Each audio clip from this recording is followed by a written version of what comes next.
Alright, so this is one of those stories where I still don't know if we were absolute idiots, or if it was one of the funniest things that ever happened to me.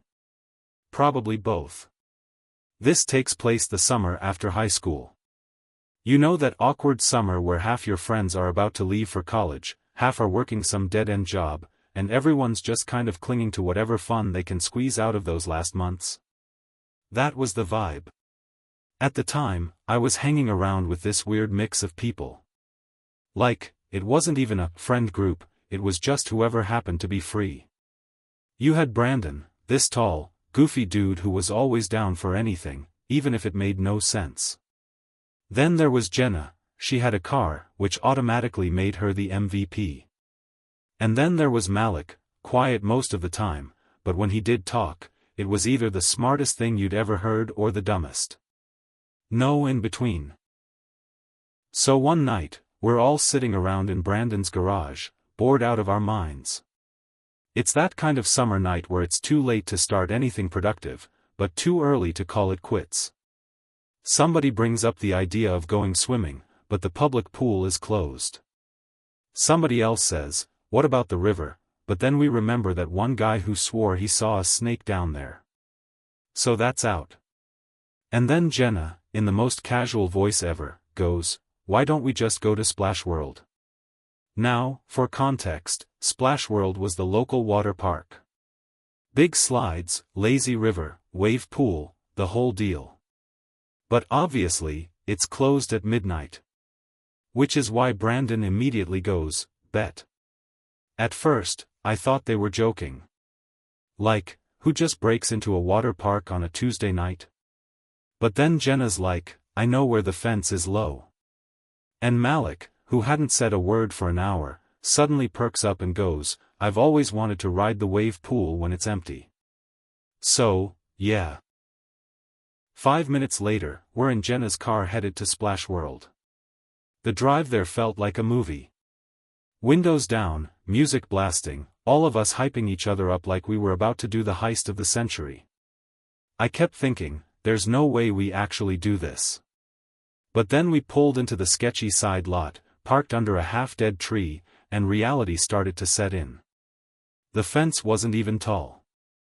Like, maybe 7 feet max. Brandon hopped it in 2 seconds flat, Jenna climbed over like she'd done it before, which was suspicious, and Malik got stuck halfway up. He's dangling there whisper yelling, "Bro, my shorts," while we're trying not to laugh loud enough to get caught. Eventually, we all make it over. And just like that, we're inside. The place looks completely different at night. No kids running around, no lifeguards, just silence and the sound of water trickling somewhere in the distance. Creepy, but also kind of magical. We start exploring, trying to be sneaky even though there's no one around. Brandon immediately wants to hit the slides, but the water isn't running, so he just sits at the top pretending like he's king of the park.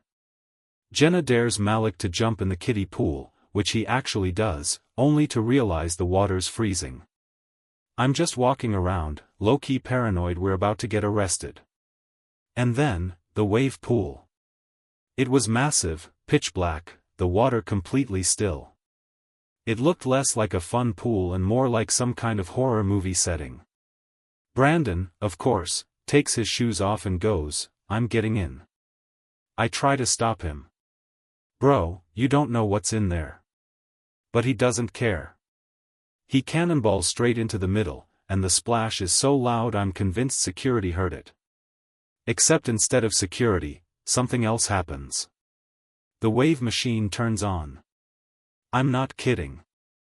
Out of nowhere, the thing roars to life, and the water starts moving. Waves. Actual waves. At midnight. No staff, no lifeguards, just us and this haunted pool. Now, normal people would get out immediately. But we are not normal people. We all jump in. And for like 10 minutes, it's the greatest time ever. We're laughing, riding the waves, feeling like we own the place. Then Malik screams. We all turn, and he's pointing at something in the water. At first, I think he's messing with us. But then I see it too. A shadow. Moving under the surface. Brandon yells, "Shark," and swims for the edge like his life depends on it. Jenna starts climbing out too, slipping all over the wet concrete. I'm frozen, convinced we're about to get eaten. And then the shadow surfaces. It's a giant pool float. Like one of those massive inflatable flamingos. Someone must have left it in there, and the wave machine made it look alive. We all just stood there, panting, staring at this dumb pink bird. Brandon goes, "Man, I almost died of a heart attack because of a pool toy." But here's the thing. We weren't alone. Right as we're catching our breath, a flashlight beam cuts across the pool deck. Security. Now it's a full-blown scramble. We're slipping, tripping, trying to grab our shoes. Brandon forgets his shirt, Malik nearly eats it on the concrete, and Jenna's whisper yelling, "Hurry up," as we run barefoot across the park. We make it to the fence, but the guard's right behind us yelling, "Stop. Stop right there." Brandon vaults over first, Malik somehow clears it despite almost faceplanting earlier, and Jenna goes next. I'm last. The guard is, like, 5 feet away. I swear I felt his hand swipe the back of my hoodie as I launched myself over. We hit the ground running, pile into Jenna's car, and peel out of there like a getaway scene. None of us said a word for 5 minutes, just pure silence, hearts pounding, until Brandon goes, "So, anyone else hungry?" We ended the night at Waffle House, still soaking wet, smelling like chlorine, laughing so hard the waitress thought we were insane. Looking back, I don't even know how we didn't get caught. Like, we could have been arrested, banned, whatever. Instead, it turned into one of those nights that becomes a legend in your friend group.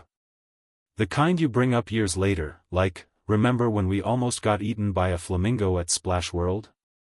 And that's the thing, I realized it wasn't about the water park, or the wave pool, or even the dumb fence we climbed. It was just about being young, reckless, and doing something so stupid it ends up unforgettable.